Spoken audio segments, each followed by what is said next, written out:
4 సంవత్సరాల్లో వర్షాలు లేవు, వర్షపాతం తక్కువ ఉంది.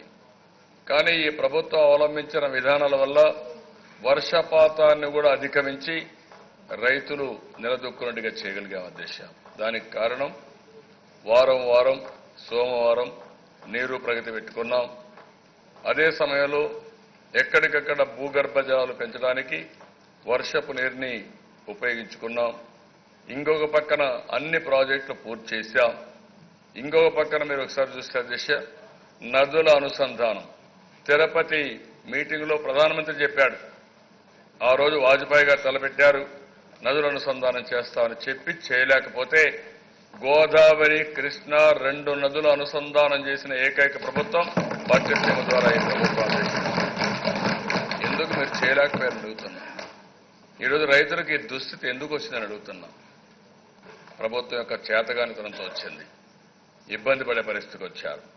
ఈరోజు దిశ ఏదైతే డ్రిప్ ఇరిగేషన్, మైక్రో ఇరిగేషన్ పెద్ద ఎత్తున వెళ్ళాం.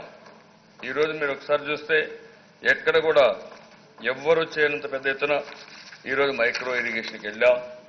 టాప్ 10 డిస్ట్రిక్ట్స్ ఉంటే కంట్రీలో ఇందులో 6 జిల్లాలు ఆంధ్రప్రదేశ్ నుంచి ఉన్నాయంటే అది ఈ ప్రభుత్వం యొక్క సమర్థత చూపించిన చొరవ అని చెప్పి కూడా నేను మీకు తెలియజేస్తున్న దిశ. ఇంకో పక్కన దిశ ఈరోజు చూస్తే మొత్తం దిగుబడులు కూడా రికార్డు స్థాయిలో వచ్చాయి. నేను డిపార్ట్మెంట్కి ఒకటే చెప్పాను, ఫస్ట్ నేషనల్ ది బెస్ట్, జాతీయ స్థాయిలో నెంబర్ 1కి రావాలి, ఆ తర్వాత ప్రపంచంలో నెంబర్ 1కి రావాలి.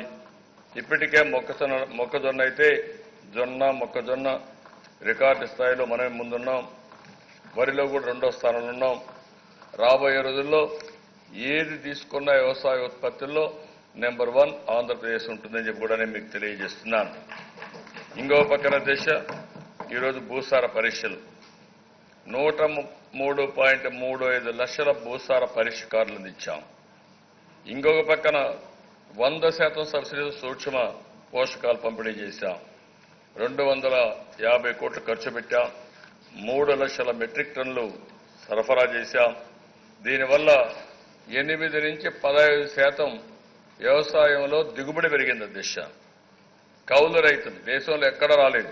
ఈ రాష్ట్రంలో మీరు చూస్తే 26 లక్షల కౌలు రైతులకి 9,440 కోట్ల రూపాయలు రుణాలు కూడా ఇచ్చే పరిస్థితికి వచ్చాం. ఒకప్పుడు దిశ మీరు చూసినప్పుడు ఎక్స్టెన్షన్ ఆఫీసర్స్ లేకుండా చాలా ఇబ్బంది పడతా ఉంటే ఆ రోజు ఆదర్శ రైతు అనే పేరు పెట్టి ఎవరినంటే వాళ్ళని అపాయింట్ చేసే పరిస్థితి నుంచి బాగా చదువుకున్న వ్యక్తులు 4,095 మంది ఎంపీఓల్ని నియామకం చేశాం. ఒక్క పంటల బీమాలోనే 1446 కోట్ల రూపాయలు మనం ఇచ్చాం. విత్తనాలైతే 47 లక్షల క్వింటాళ్లు ఎవరికి ఇబ్బంది లేకుండా 1,217 కోట్ల రూపాయలు ఖర్చు పెట్టి ఇచ్చాం. ఇంకొక పక్కన మెగా సీడ్ పార్క్ ఇప్పుడే చెప్పాను దిశ, ఇది 650 ఎకరాల్లో 670 కోట్ల రూపాయలతో ఇది వస్తుంది.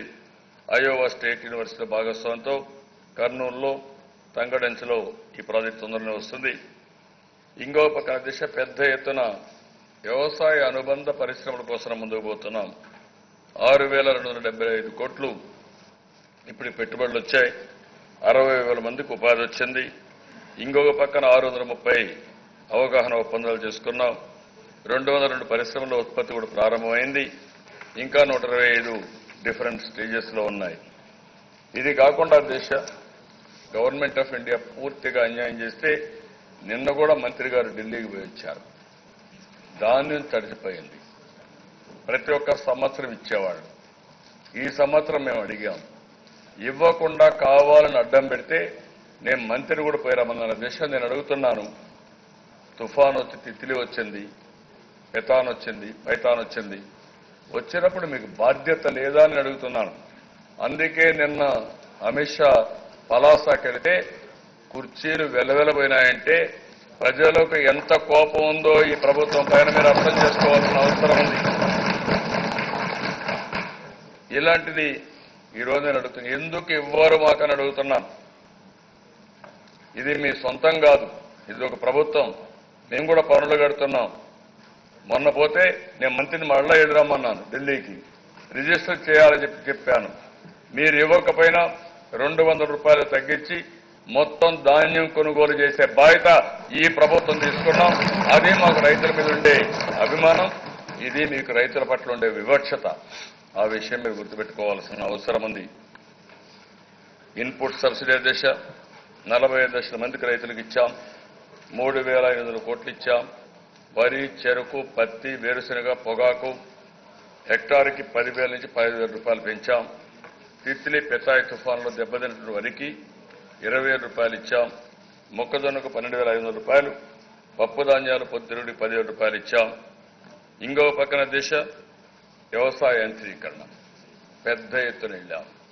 ఈరోజు మీరు చూస్తే 4,76,754 వ్యవసాయ యంత్ర పరికరాలు పంపిణీ చేశాం.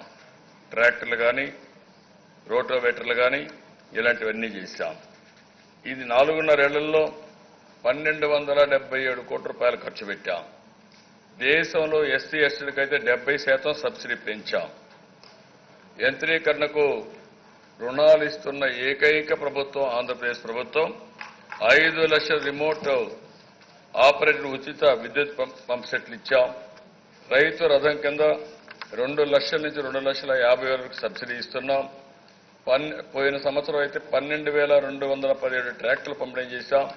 ఈ సంవత్సరం ఇప్పటికే 6,670 ట్రాక్టర్లు పంపిణీ చేయడం జరిగింది. నేను ఒకటే ఆలోచించాను, దిశ ఎంతైనా పర్వాలేదు, ఊబరైజేషన్ కూడా తీసుకొచ్చాం. ఒక యాప్ కూడా పెట్టాం. ఏ రైతైనా వ్యవసాయం చేయాలంటే ఏ పనిముట్లు కావాలన్నా 1 గంటలో దగ్గర నుంచి వచ్చే పరిస్థితి తీసుకొస్తున్నాం. దీనివల్ల గణనీయంగా ఖర్చు తగ్గుతుంది. ఎన్ని వందల వేల కోట్ల రూపాయలైనా పర్వాలేదు, 100% స్టాచ్యురేషన్ ఫార్మ్ మెకనైజేషన్ లో పోతామని చెప్పి కూడా ఈ సందర్భంగా మీ ద్వారా రైతులకు విజ్ఞప్తి చేస్తున్న దిశ. ఈరోజు దిశ సాగులో సాంకేతికత. ఈరోజు మీరు చూశారు, విశాఖపట్నంలో హ్యాకథాన్ ఈవెంట్ కన్వర్ట్ చేశాం. ఇది మైక్రోసాఫ్ట్ కానీ, ఇంకా మిగిలిన గవర్నమెంట్ ఆఫ్ ఆంధ్రప్రదేశ్ కానీ బెస్ట్ కంపెనీస్ అన్ని వచ్చి అగ్రికల్చర్లో ఏమేం చేయగలుగుతాం, ఎన్ని చేయడం కోసం ముందుకు పోయాం. అవేర్ వ్యవస్థ ద్వారా వాతావరణం, భూమిలో తేమ ఇవన్నీ కూడా ఐడెంటిఫై చేస్తున్నాం. ఈరోజు మీరు చూస్తే ఆ దిశ ఇటీవల పురుగు వస్తే అన్ని రాష్ట్రాల్లో ఫెయిల్ అయ్యారు మొక్కజొన్నకు వస్తే. కానీ ఎప్పుడైతే వచ్చిందో ముందుగానే ప్రిడిక్ట్ చేయడమే కాదు, విత్ ఇన్ నో టైం దాన్ని అరెస్ట్ చేయాలని చెప్పి కెమికల్ ఫెర్టిలైజర్ పోతే అది పనిచేయకపోతే మన ఎక్స్పర్ట్స్ అంతా కూర్చొని వర్కౌట్ చేసుకుని నేచురల్ ఫార్మింగ్లో ఏదైతే మనం వాడుతున్నామో ప్రకృతి సేద్యులు వాడితే పోతుంది అనుకుంటే అది వాడి పూర్తిగా కంట్రోల్ చేసిన ప్రభుత్వం ఈ ప్రభుత్వం అని చెప్పి కూడా నేను మీకు తెలియజేస్తున్నాను.